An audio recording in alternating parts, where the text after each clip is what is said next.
आवाज के सभी दर्शकों को होली की ढेरों ढेरों शुभकामनाएं। नमस्कार, स्वागत है आपका कमोडिटी कॉल में। आपके साथ मैं हूं नेहा आनंद। रुपए ने जोरदार यू टर्न लिया है, ऐसे में कमोडिटी बाजार की चाल बिल्कुल बदल गई है। आगे लेंगे इसका जायजा, साथ ही खाने के तेलों पर रहेगी खास नजर। लेकिन अगर आपके पास किसी कमोडिटी से जुड़ा कोई भी सवाल जहन में है, हमें कॉल करें। हमारा नंबर है 180020097890। आप चाहें तो अपना सवाल हमें व्हाट्सएप करके भी पहुंचा सकते हैं। 7045220000 है हमारा व्हाट्सएप नंबर। हमारे एक्सपर्ट्स देके आपके सारे सवालों के जवाब बताएंगे, कमाई के तरीके। चलिए, ये तो रहा होली का फ्लेवर, लेकिन कमोडिटी मार्केट में क्या कुछ हो रहा है ये आपके सामने रखते हैं। सोने में तेज गिरावट देखने को मिली, घरेलू बाजार में भाव 200 रुपए टूटा है। चांदी की चमक हमने फीकी पड़ती हुई देखी, यहाँ पर भी भाव 38,000 रुपए के नीचे ही फिसलते हुए नजर आए हैं। और फिलहाल हम देख रहे हैं यहाँ पर भी 270 रुपए की कमजोरी दिख रही है। इस बीच कच्चे तेल में गिरावट बढ़ी है, घरेलू बाजार में हमने इसके भी दाम फिसलते हुए देखें। फिलहाल 50 रुपए की कमजोरी, 1.25% नीचे 4055 रुपए के पास हो रहा है कारोबार, क्योंकि इंटरनेशनल मार्केट भी लड़खड़ाए हैं। आधे से 1% की कमजोरी यहां पर भी दिखाई दे रही है। लेकिन इंटरेस्टिंग बात यह है कि मजबूत रुपए के बावजूद घरेलू बाजार में सीपीओ है वो हरे निशान में अभी भी टिका हुआ है। इनफैक्ट रिफाइंड सोया तेल में भी तेजी दिखाई दे रही है और सीपीओ तकरीबन 1% ऊपर 530 के करीब इसमें भी कारोबार हो रहा है। ऐसे में सोयाबीन, सरसों पर नजर डाली जाए तो यहां पर भी हमने स्ट्रेंथ ही देखी है। हरे निशान में दोनों कमोडिटीज हैं, आधे % ऊपर सरसों तो 1.25% की मजबूती सोयाबीन में दिखाई दे रही है, जो कि 3720 के करीब कर रही है कारोबार। मसालों में धनिया और जीरा तेज हैं, लेकिन हल्दी में कुछ सुस्ती दिखाई दी थी। कार्डमम की भी अगर बात करें तो यहाँ पर 1% की मजबूती के साथ हो रहा है कारोबार। जीरा आधे % ऊपर है तो धनिया 6600 के पार तकरीबन 1.25% मजबूत है। आज हमारे साथ कार्वी स्टॉक ब्रोकिंग के रवि सिंह और HDFC सिक्योरिटीज के तपन पटेल जुड़ चुके हैं। जेंटलमैन, आप दोनों को ही होली की ढेरों शुभकामनाएं। लेकिन सबसे पहले आपकी हॉट पिक्स अब हम जानना चाहेंगे। रवि, आपसे शुरुआत करेंगे, बताइए आज आपकी बेस्ट पिक्स कौन सी हैं? बिल्कुल, यहाँ पर होली की चर्चा हो रही तो मैं हरे रंग से ही शुरू करूंगा। और हरा रंग आज जो है वो सोयाबीन और सोया रिफाइंड दोनों में चढ़ा हुआ है। तो मुझे लगता है पहली जो पिक है वो है सोयाबीन। आप मे कॉन्ट्रैक्ट में बाय करके चल सकते हैं। अप साइड में 3810 तक के लेवल आपको देखने को मिल सकते हैं। और साथ ही सोया रिफाइंड, इसमें भी थोड़ी तेजी और देखने को मिलेगी। तो मे कॉन्ट्रैक्ट में एक बार 735 के लेवल वापस देखने को मिल सकते हैं। तो इन दोनों काउंटर में मेरे ख्याल से बाय करके चलना चाहिए। ओके, तपन आप बताइए, नॉन एग्री स्पेस में बहुत उथल पुथल रही है, आपकी बेस्ट पिक्स कहाँ है इस समय? जी हाँ, पहले तो आपको और आपकी सारी टीम को होली की बहुत शुभकामनाएं। Thank you. आज के टॉपिक्स में पहले रहेगा सिल्वर, जो फेड का अनसर्टेनिटी जो है और स्ट्रॉन्ग जो डॉलर है उसके हिसाब से सिल्वर में और सेलिंग आ सकती है। तो 38,100 के करीब उसमें सेल करना चाहिए। और नीचे में टारगेट रहेगा 37,800 का और उसमें स्टॉप लॉस 38,250 का रहेगा। दूसरा बेस्ट पिक रहेगा जो इवनिंग का ही डेटा है, जो क्रूड का वीकली इन्वेंट्री आने वाला है। तो उसके हिसाब से 4100 के अराउंड वापस अगर क्रूड आता है तो वहाँ से सेलिंग अच्छी बन रही है। और ऊपर में स्टॉप लॉस रहेगा 4140 का, डाउन साइड में 4030 का लेवल हम देख सकते हैं। और मेटल्स में से हम देखें तो जिंक में लगातार बुलिश फैक्टर जो है सपोर्टिंग है, तो उस पे हिसाब से 197 के अराउंड से जिंक में बाइंग करनी चाहिए। और टारगेट ऊपर में 199 और स्टॉप लॉस 196 का रहेगा।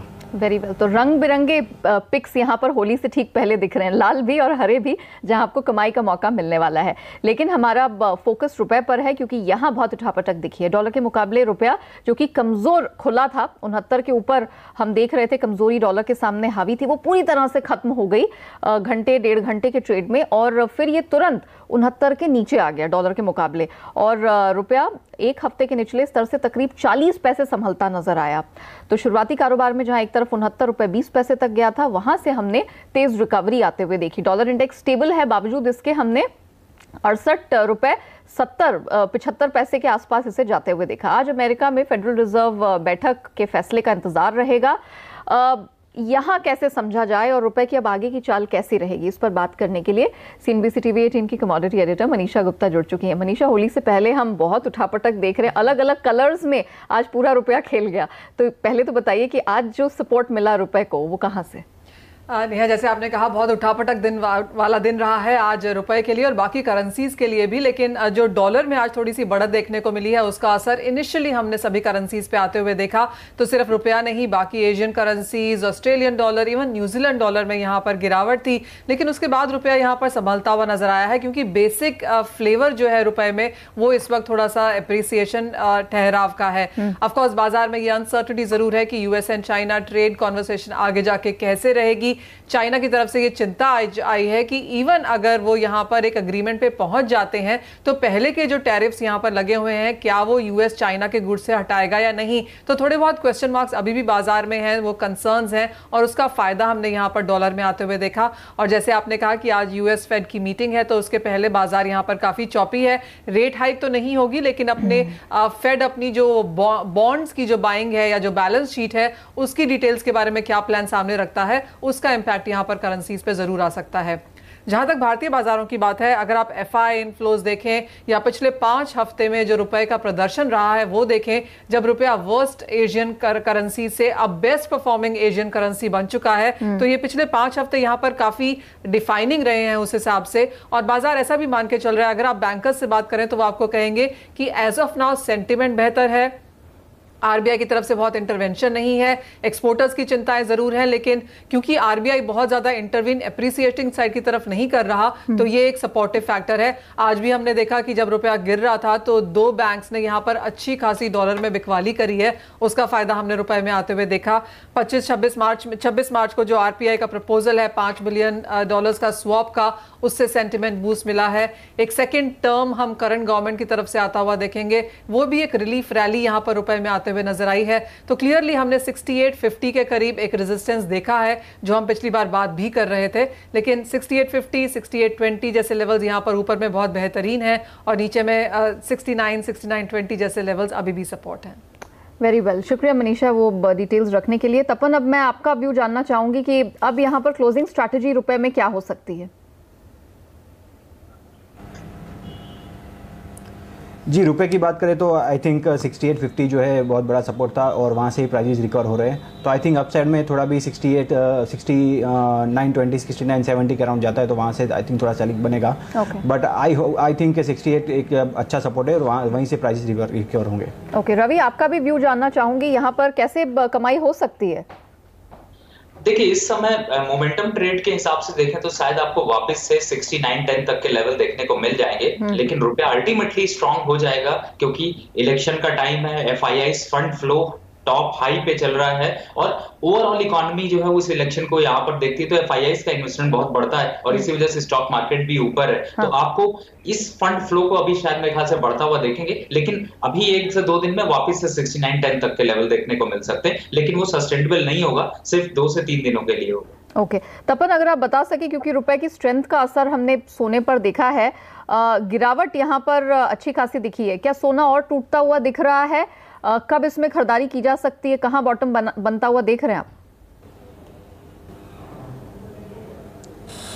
जी, गोल्ड में पिछला जो सपोर्ट है 31,200 का वो अभी भी बना हुआ है, तो आई थिंक 31,000 का लेवल जो है वो बहुत बड़ा सपोर्ट लेवल है, वहाँ से वापस से बाइंग आ सकती है। सेम चीज़ अगर डॉलर टर्म में देखें तो 1290 1280 का जो लेवल है वहाँ पे स्ट्रॉन्ग बाइंग आ सकती है। तो मेरे हिसाब से रुपया शॉर्ट टर्म में भी, गोल्ड शॉर्ट टर्म में भी अभी वीक हो सकता है, बट डाउन साइड से उसमें बाइंग आ सकती है। ओके, अब रुक करते हैं मंडी की खबरों का।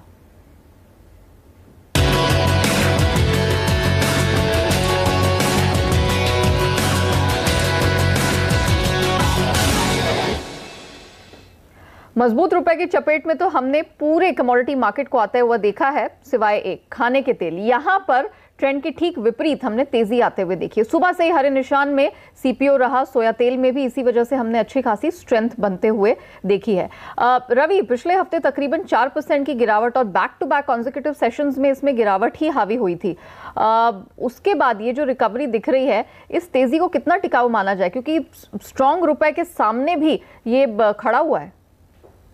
देखिए, अभी रुपी का कैलकुलेशन शायद इसमें बहुत ज्यादा इंपैक्ट नहीं देखने को मिल रहा, क्योंकि अपने यहाँ पे फेस्टिवल चल रहा है, डोमेस्टिक डिमांड थोड़ी ज्यादा है, इस वजह से सोया रिफाइंड में जो मंडी में डिमांड देखने को मिली उसका एक तेजी का रुझान है। लेकिन ये पुल बैक रैली है, बहुत ज्यादा आगे तेजी के नहीं देखने को मिलेगी। आगे चूंकि मैरिज के सीजन आएंगे तो थोड़ा बहुत यहाँ से रिकवरी देखने को मिल रही है, लेकिन लॉन्ग टर्म की तेजी नहीं होगी। अल्टीमेटली जैसे सीपीओ की आप बात कर रही, 532-33 रुपए के तक के लेवल आपको एक बार देखने को मिल सकते हैं। साथ ही सोया रिफाइंड में अगर देखें तो यहाँ से जो करंट लेवल अभी 742 रुपए आपका देखने को मिल रहा है, ये एक बार 750 रुपए तक का रेजिस्टेंस यहाँ पर फेस करता हुआ नजर आएगा और फंडामेंटली भी वहां से वापस से एक सेल प्रेशर देखने को मिलेगा। ओके, लेकिन इसको टाइम कितना देंगे? ये 32-33 के आप लेवल की बात कर रहे हैं, क्योंकि मुझे याद है 530 अब तक एक बड़ा स्ट्रॉन्ग रेजिस्टेंस सीपीओ के लिए साबित हुआ है। देखिए रूपी में वोलेटिलिटी यहाँ पर काफी ज्यादा है, तो इस वजह से इमीडिएट इंपैक्ट नहीं होता, वो 2 से 3 दिनों में सेटलमेंट देखने को मिलता है। दूसरी तरफ है जो अभी 530 और 32 का आप जो लेवल बोल रहे हैं उसमें वहां पर रेजिस्टेंस जरूर देखने को मिल रहा है, लेकिन मुझे लगता है ये सारा कुछ आपको 15 अप्रैल तक में ही अपसाइड का मोमेंटम थोड़ा सा बना रहेगा, उसके बाद फिर से एक सेल ऑफ देखने को मिलेगा।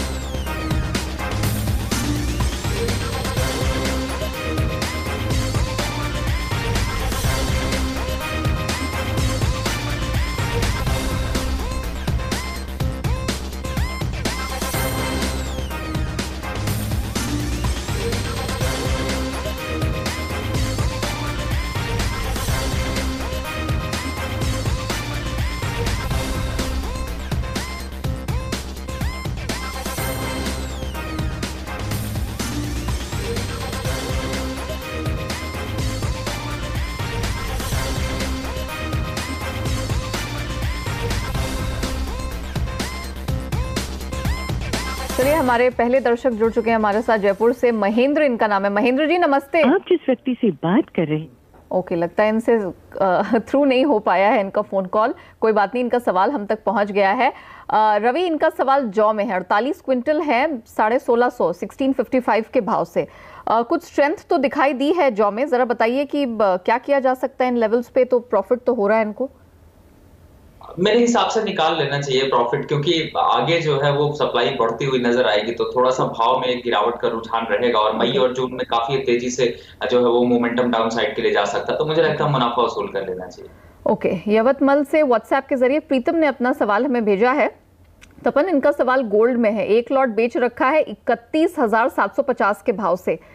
शॉर्ट का ये लेवल आपको कैसा दिख रहा है? जी, शॉर्ट टर्म में गोल्ड में जैसे मैंने बताया कि 31,200 का सपोर्ट हम देख सकते हैं, बिकॉज जो फेड का डिसीजन है वो ऑलरेडी डॉविश है, एक रेट रहेगी करने वाले, तो ऑलरेडी डिस्काउंटिंग हो चुका है, तो मेरे हिसाब से गोल्ड में सेलिंग कंटिन्यू रहेगी और डाउन साइड में हमको 31,200 मिल सकता है, तो उनको शॉर्ट बने रहना चाहिए। ओके, बरेली से भावना हमारे साथ जुड़ चुकी है। भावना नमस्ते, अपना सवाल पूछिए। नमस्ते मैडम, हमारा सवाल मेंथा पे है। मेंथा का टर्न जानना है, हमें मेंथा सेल का रखा है, हमें बने रहना चाहिए या निकल जाना चाहिए स्टॉप, या फिर क्या स्टॉप लॉस रख के बने रहे? किस लेवल पे सेल किया आपने? हमने 15.5 के भाव पे 15.50 पे सेल का रखा है। 15। भावना हमारी by the way regular viewer हैं और मेंथा पे वो काफी ट्रेड करती हैं। जरा बताइए रवि, इन्होंने काफी नीचे के लेवल पे सेल करके रखा, ऑलमोस्ट 100 रुपए नीचे, क्या वेट करना बनता है मेंथा में? देखिए काफी स्पेकुलेटिव कमोडिटी है ये, और अभी जो लेवल है इसमें देखें तो ये 1665 रुपए तक का लेवल आपको देखने को मिल सकती है, लेकिन ऊपर सस्टेन नहीं करेगा। अगर आप कैरी फॉरवर्ड ट्रेड जाते हैं तो आपको लगभग 20 से 25 अप्रैल तक ये रेट जो है वो आपको गिरते हुए नजर आ सकते हैं। तो मैं कहूंगा कि अगर आप रिस्क रिवॉर्ड थोड़ा और वोलेटिलिटी देख सकती हैं तो बिल्कुल बने रहना चाहिए। लोअर साइड पे लेवल पे इनके लेवल तो एटलीस्ट मिल जाएंगे, इनको 1575 के आसपास तक के लेवल मिल जाएंगे 20 से 25 अप्रैल तक। ऑलराइट, चलिए बाहर अगले दर्शक जुड़ चुके हैं, बीकानेर से डूंगरमल जी हमारे साथ। सर नमस्ते, क्या सवाल है आपका? नया जी, हैप्पी होली। आप हैप्पी होली सर, आपको आपके परिवार को हार्दिक शुभकामनाएं। क्या सवाल है आज आपका? सवाल मेरा है, पहला तो आपसे रिक्वेस्ट है कि 9 बजे और 10 बजे मार्केट खुलता है तो थोड़े ट्रेडिंग टिप मिलनी चाहिए। ओके, चलिए हम आपके सजेशन को कंसिडर करेंगे, फिलहाल आप सवाल पूछ लीजिए अपना। क्रूड पर सवाल था मेरा, 4080 पर एक बाई है, क्या करना चाहिए? 4080 पे बाई, कोई और कमोडिटी? और एनजी 200 पर है। एनजी 200 पर है। चलिए 4080 पे कच्चा तेल तपन कैसा लग रहा है? जी मेरे हिसाब से 4100 के करीब अगर क्रूड आता है तो उनको एक बार पोजीशन अपनी निकाल देनी चाहिए, क्योंकि 4100 एक बड़ा रेजिस्टेंस है और इंटरनेशनल मार्केट में भी $60 जो है वो क्रूड उसने ब्रेक नहीं किया, तो यहाँ से एक छोटा करेक्शन लग रहा है और शाम का इन्वेंटरी डेटा भी है, तो मेरे हिसाब से 4100 का आप उनको पोजीशन अपनी बुक करने लीजिए। और एनजी की बात करें तो अभी भी 201 203 का रेजिस्टेंस लेवल है, तो उसमें भी अगर वहाँ पे ऊपर 201 के करीब आता है तो पोजीशन उनको निकाल देनी चाहिए। मंगीलाल जी चुरू से हमारे साथ फोन लाइन पर जुड़ चुके हैं। सर नमस्ते। नमस्ते जी। अपना सवाल पूछिए सर। बहन जी, मेरे पास 100 क्विंटल ग्वार है। 100 क्विंटल ग्वार है आपके पास, ओके। हम 1.5 से 2 महीने की ऊंचाई पर ग्वार को ट्रेड करता हुआ देख रहे हैं। रवि, एक किसान के लिए क्या रणनीति होगी? 100 क्विंटल माल पड़ा है इनके पास। मुझे लगता है कि थोड़े दिन और इंतजार करना चाहिए और लगभग आने वाले 15 से 20 दिनों में इसके जो दाम है वो थोड़े और बढ़ सकते हैं। और बढ़ने की बात करें तो लगभग 3 से 5% तो सीधे सीधे बढ़ते हुए नजर आ रहे हैं। फिलहाल इंतजार करना चाहिए। अप साइड में 4450 और 4500 तक के लेवल देखने को मिल सकते हैं। इनफैक्ट हम अपने दर्शकों के साथ शेयर भी करना चाहेंगे कि जो लेवल्स अब आप स्क्रीन पर देख रहे हैं, पहले ही ग्लोब कैपिटल के हिमांशु गुप्ता 11:30 बजे हमारे साथ जुड़े थे, ग्वार में खरीदारी की सलाह दी थी और हूबहू वही लेवल्स रीच हो चुके हैं। तो आप में से जितने लोग हमारे साथ जुड़े हैं और CNBC आवाज के जितने व्यूअर्स हैं उन्हें हुआ है मुनाफा। तो होली से पहले हमारी तरफ से आपको एक बेहतरीन तोहफा। चलिए अब आगे बढ़ते हैं। एक और दर्शक जुड़ चुके हैं बाराबंकी से, तुषार अब हमारे साथ है फोन लाइन पर। तुषार नमस्ते, क्या सवाल है आपका? नमस्ते मैम जी, मेरा मैम निखिल पे है 895 रुपए में बाई किया हुआ है मैम। 895 रुपए पे, ओके। प्रॉफिट तो हो रहा है मार्च लेवल्स अगर देखकर चले। तपन क्या लगता है, अभी मुनाफा निकाल लें या कुछ और रुक के और प्रॉफिट बढ़ सकता है? जी मेरे हिसाब से काफ़ी अच्छी पोजीशन पे बाइंग किया है और ऊपर में निकल 920 तक जा सकता है। तो आई थिंक पोजीशन उनको होल्ड करनी चाहिए। बस एक 875 का उनको स्टॉप लॉस मेंटेन करना रहेगा और बाकी वो अपनी पोजीशन होल्ड सकते हैं। 920 के लेवल तक वो वेट कर सकते हैं। Very well. चलिए इसी के साथ कमोडिटी कॉल में वक्त यहीं समाप्त होता है। रवि और तपन, आप दोनों का शुक्रिया सभी दर्शकों के सवालों के जवाब देने के लिए। तो मुझे भी दीजिए इजाजत, लेकिन आप बने रहिए, देखते रहिए CNBC आवाज। नमस्कार।